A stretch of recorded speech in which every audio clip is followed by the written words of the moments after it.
Voilà, pour la République démocratique du Congo, c'est clair. L'objectif, c'est recouvrer l'acceptation internationale du génocide. Bon, je pense que la démarche est légitime. Mais cela nécessite assez que nous arrivions à mûrir notre réflexion. Nous avons tous besoin de la justice. Et nous savons que les responsabilités seront certainement partagées. Si nous attendons tout de la communauté internationale, on risque de fausser notre démarche. C'est vrai que les Congolais ont été tués. Et les tueries ont commencé depuis 1994, l'année pendant laquelle il y a eu un événement au niveau du Rwanda, mais aussi il y a eu des déversements des gens qui sont venus chez nous. Et ces gens qui sont venus, nous les avons reçus au nom de l'humanité, parce que ce sont des voisins, au nom de la solidarité internationale, nous les avons acceptés chez nous. Ils sont venus avec armes et munitions. Et le gouvernement de l'époque avait refusé. C'est la communauté internationale, et plus précisément les Nations Unies, le secrétaire d'État américain, il y avait le président français qui ont fait pression sur le gouvernement pour que nous les recevions chez nous. Raison de plus qu'on repart vers cette même communauté cette fois. Bien évidemment, mais attention, nous voulons qu'effectivement que la communauté internationale intervienne sur la question judiciaire, d'autant plus qu'il y a d'autres acteurs, d'autres intervenants qui ne sont pas congolais. Mais ce que je ne comprends pas, jusque-là, au niveau national, il n'y a aucun procès. Il aurait fallu que la communauté internationale intervenant pour la question du Rwanda, pour que le Rwanda puisse faire connaître ce qui s'est passé chez lui. Mais au niveau national, il y a eu des procès, il y a des gens qui ont été sanctionnés, et aujourd'hui, nous pensons, s'il y a eu effectivement génocide au Rwanda, la justice a été quand même rendue. Et il continue jusqu'aujourd'hui à poursuivre ceux qui ont eu à intervenir, ceux qu'ils appellent les FDLR. Mais chez nous, l'essentiel de ceux qui ont occasionné la mort de Congolais au niveau national, ils ont été promus, ils ont assumé des fonctions, ils continuent à assumer des fonctions. Je ne peux pas citer leurs noms ici, mais ils sont nombreux. Il y a certains d'entre eux qui ont été nommés même au niveau de la task force à la présidence de la République. D'autres assument de hautes fonctions au niveau du gouvernement. Donc, quelque part, je constate qu'il y a un problème de logique d'analyse. Un autre élément. Pourquoi, parmi les éléments qui seront bondis, il y a les enquêtes et les rapports, notamment le rapport mapping aussi. Non, mais effectivement, le rapport mapping nous éclaire sur le fait qu'ils se sont déroulés de 1993 à 2003. Mais les tueries continuent. Et jusque-là, le gouvernement n'a pas mené des actions de grande envergure pour que ces rapports soient mis en exergue. La seule personne ou les seules personnes politiques et de la société civile qui ont porté à bras le corps la question, il y a notamment le docteur Mukwege, mais aussi, dans une certaine mesure, M. Martin Fayulu. Mais pour les restes, on n'en parle pas. Parce que le jour où on va mettre l'accent sur ces rapports, on va établir des responsabilités aussi au niveau national. En ces moments-là, ça va nous aider. Je voudrais aussi rappeler un élément dans votre reportage qui a été dit, c'est par rapport à la précision du nombre de personnes victimes.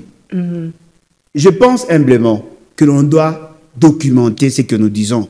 Parce que la communauté internationale, c'est vrai que tout le monde ne sera pas animé par le même sentiment, mais nous devons être précis sur le nombre de morts, mais vous sur savez les lieux, à quand et ainsi de remonte suite. le dernier recensement au pays? Non, mais on peut au moins recenser les morts. Parce que si on aura des difficultés à recenser les vivants, parce qu'il y a une certaine mobilité, mais le mort ne se déplace pas. Pourquoi ne pas organiser des enquêtes profondes pour que nous arrivions d'abord à savoir où, quand et comment il y a eu de morts, et cela va nous permettre non seulement de les documenter, mais aussi de brandir au niveau international.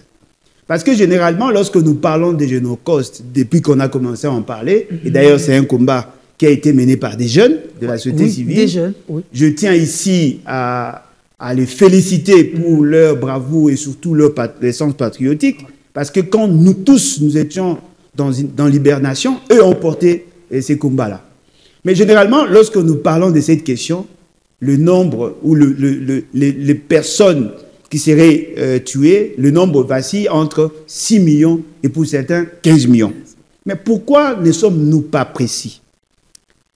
Troisième élément, c'est la raison de leur mort.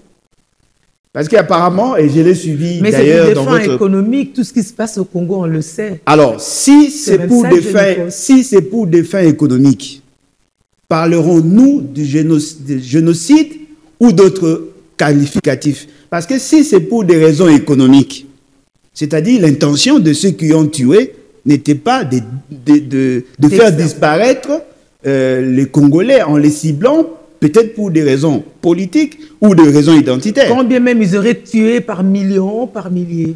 Voilà pourquoi vous trouvez dans notre histoire, l'histoire récente, M. Félix Tshisekedi a considéré tous ces morts comme des dégâts collatéraux. Donc nous devons savoir, parce qu'au niveau international, lorsque nous allons demander aux administrations de ces États, à la communauté internationale, d'accepter notre concept, le génocide, que moi personnellement j'accepte volontiers, parce que ça a été bien conçu, mais moi je n'ai pas la même motivation que le reste de la communauté internationale.